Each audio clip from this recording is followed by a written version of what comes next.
Okay. Alright, everyone. I am back. Welcome to another video that I've been honestly pushing off to the side for a while now. Mostly because of lack of motivation, but I figured since I have some free time right now, why not get this done and over with? So, in a video, not my own, there is a man who is pretty much doing battle analysis for certain characters from the Kingdom Hearts series. One of the characters he covered was Luxord. And for those of you who don't know who Luxord is, he is pretty much a gambling man in Kingdom Hearts, or his whole deal and his whole gimmick is taking risks and pretty much taking a chance at a lot of stuff. Even his attacks are kind of gambling related, using either dice or, in this case, what I'm about to show you, playing cards. Now, in this battle analysis video, I left a comment saying that something interesting happened. I actually had a dream that Luxord showed up in and somehow managed to teach me a new card game that can be played with two people.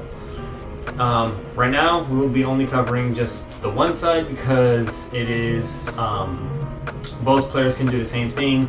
This isn't a attack and defense style situation, it's more of just a turn-based thing. And it is very interesting how this happened to me because you wouldn't really expect a fictional character to show up in your real life dream to show you how to create a new real life card game. But it did, and I showed a few of my friends and my family members. People actually liked it. So when I left that comment, people have stated that they wanted to see me make a video covering how to play, and that's what this is. This is a video giving small instructions on how to play a game which is a combination of goldfish and memory, and put together, I like to call it scavenge. So, what you're going to need is the 6-sided dice, or die. I don't know if this is showing up on the camera, but this is actually like a little cotton candy themed 6-sided die that I used originally when I first started playing D&D with my friends. So we'll be using that, and you need a standard deck of playing cards. You can use a deck without jokers if you want, but I prefer to use jokers because it actually adds a special rule that allows players to avoid a tie. So, what we're going to do, take your cards, right, out from the box, get rid of any special cards, like for example, this double two-faced card that serves no purpose as of right now, and you're going to use pretty much just a full deck, jokers included. These are cards that I bought off like online. These are probably the only cards I can use to showcase this game because they are I'm pretty sure they are bright enough to show up on the camera, given that these are bright green and bright blue. So, what you're going to do is going to take your cards, and if you've played a game already beforehand, or you just want to be more careful when it comes to starting or playing this game, it is probably within your best interest to shuffle the cards. How many times you want, that's up to you. I normally like to do 3 shuffles in any case, in any scenario, whether it's playing this game or any other game like Speed, Blackjack, 21, whatever. But the point is, when you start with the game, it is much preferred if you shuffle the cards. Now you're done shuffling, it's time to actually set up the game. So, since we're playing with jokers in this deck, we have 54 cards. What you're going to do is you're going to set up 30 of those cards in a 5x6 grid between you, yourself, and the other player. So, the process to set this up is a bit tedious, but honestly, the only thing I ask when you start playing this game is make sure you are playing on a surface in which it's actually very easy to pick up the cards, because I've played this with one of my friends and we played on a table that wasn't exactly so friendly on cards, and it actually made picking up the cards very difficult. And I know I'm not exactly using a table in this video, but I apologize for that. I don't have a table on hand for this. So I apologize for my lack of tables in my room. So now that you spread out these cards in a 5x6 grid, you have, if the math is correct, 24 cards left in here. Now that you have 24, you're going to split them evenly among the players, which should be 2. I have not found a way to make this more than 2 players. This is more of a 1v1 type of situation. So you split these off in 2 stacks of 12. Okay, so you have 2 stacks of 12 cards and you have the 5x6 grid here. If you notice, the grid is upside down. This is important. So now that you split off the cards into 2 stacks of 12, you are going to choose your hand, or if you're feeling generous, let the other player choose their hand. I myself am going to choose this one, while we are going to set this off to the side, and we will be doing a POV in a moment. So once you have your cards currently in your hand, what you're going to do is you're going to pretty much take a look at them. So read any cards you have, and much like in Go Fish, if you have any doubles in your hand, you're going to take them out and put them off to the side. So for example, right here, we have 2 3s. So we're going to put them off to the side, and that is 1 point towards us. Keep going, keep looking. There's 2 kings. Put them off to the side as well. 2 4s. And we put those off to the side. So now that we are done taking off pairs, the other player has to do the same. Both players do this at the same time. So, as an opponent, I get to do the same thing. So, I will explain a certain rule in a moment. So, much like yourself, 2 10s off to the side, and then let's see, nothing else. Okay, well, I would say nothing else, but we have 2 jokers. We have 2 pairs of jokers, and I will explain these in a moment. You will set these off to the side, but you will not set them where your points are. You will set them off to a different area, and I'll explain that in a minute. So, the way you start off the game, after everyone is done making their pairs, is the person with the most cards in their hand goes first. That means the person with the least amount of starting points goes first, by that logic. So, since on my end, currently I have more cards than the viewer, I have one of 2 options as my first turn. I can add either, much like in Go Fish, ask for a card, or I can decide to take a risk and roll. The number you roll on a 6-sided die in this game determines how many cards on this field you can flip up.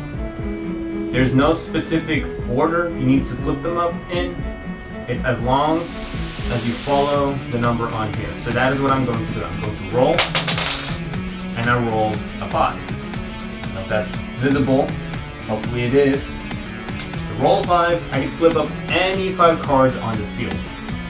I'm going to flip up this one, I'll flip up this one, and like I said, you don't need to follow any specific order or pattern, as long as you just flip up those 5 cards. So now this is where memory comes into play. If I have any cards on here that match whatever is in my hand currently, I can take those cards, for example this queen, and then make a point out of it. So another one is jack. And you keep going until you are unable to make any more pairs, any more points, I guess you'd call them. So, now that that is done, since I can no longer make any pairs, I flip these back over, and that'll end my turn. Now to switch over to the other player's turn. Now that my turn is over, it is now your guys' turn, essentially. So, if you notice, on the field there was a 7 and a king left over. If we needed any of those cards, we would have to memorize where they are currently. Seeing as we don't need to do that. Now, for the whole asking situation, if instead of rolling the dice, you decide to ask a player for a card, you can, much like in Go Fish, ask for one card only, by number or by letter. So if I decide to ask, in this case myself, who is not there currently, do you have a 6? And let me double check if I did have a 6, because I don't remember. I did have a 6. I would give this player on this side, so you guys, I would give you guys the 6. And then from there, you guys can make a pair. Now, if a player manages to make a pair from asking, they can ask again. But they can only keep asking after that. They can no longer choose to roll the dice. So if I decide to ask, do you have a jack?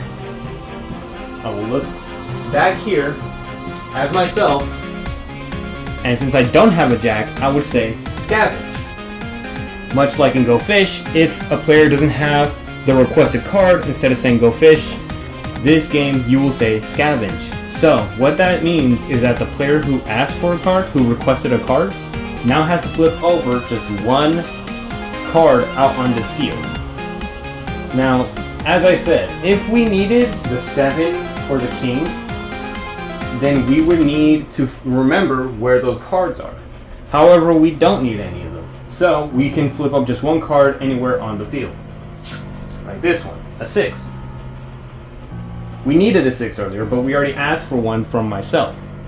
So we don't need it anymore, and we'll flip it back over. Now, let's say on the off chance, and we are going to treat this as theoretical. Let's say by the off chance you get rid of all the cards in your hand. What do you do from there? So, what you would normally do is you would roll for a new hand. And I am not kidding. You simply roll the 6-sided dice. We're going to treat these as if they were already paired. Roll the 6-sided dice, whatever number you roll. In this case, it would be a 2. That's how many cards you pick up from this field, and that is now your new hand. So we go like this, and guess what? That is now our new hand. We have to work with this. Now, after every card is taken off the field and there are no cards in the player's hand, meaning everyone has made a pair now, there is the off chance, given that there are 52 cards, that the players will tie. Because out of 52, you can make 26 pairs.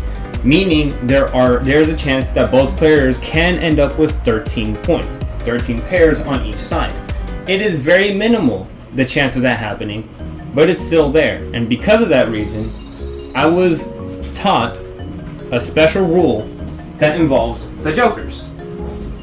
To reduce the chance of it happening, what the joker's rule is that this will actually reduce your opponent's point value by 1. So let's say, by the off chance, that both myself and you guys scored 13 each. The joker pretty much allows that your score value is now 12, while mine maintains the 13. And in that case, it would mean that I would win.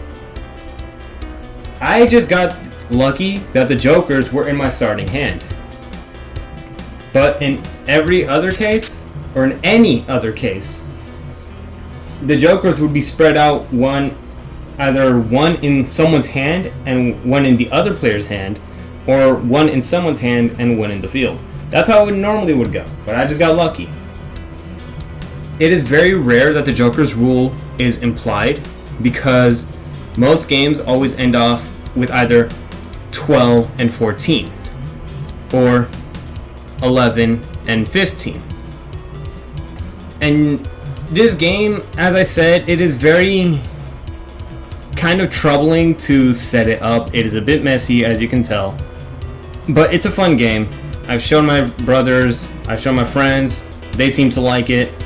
So, and I hope you guys can enjoy it as well. I'll try to make or add a rule where we no longer need the 6-sided die, but for the time being, this is all you're going to need. Just a deck of playing cards, Jokers included if you want to use the Joker's rule, and the 6-sided dice. I hope you guys have fun with this video, with this game, if you guys are able to learn it. I'm not exactly the best at explaining how to play things, but I hope I did a good enough job so people can actually try this out for themselves. So, hope you guys enjoy it. Have fun with the game.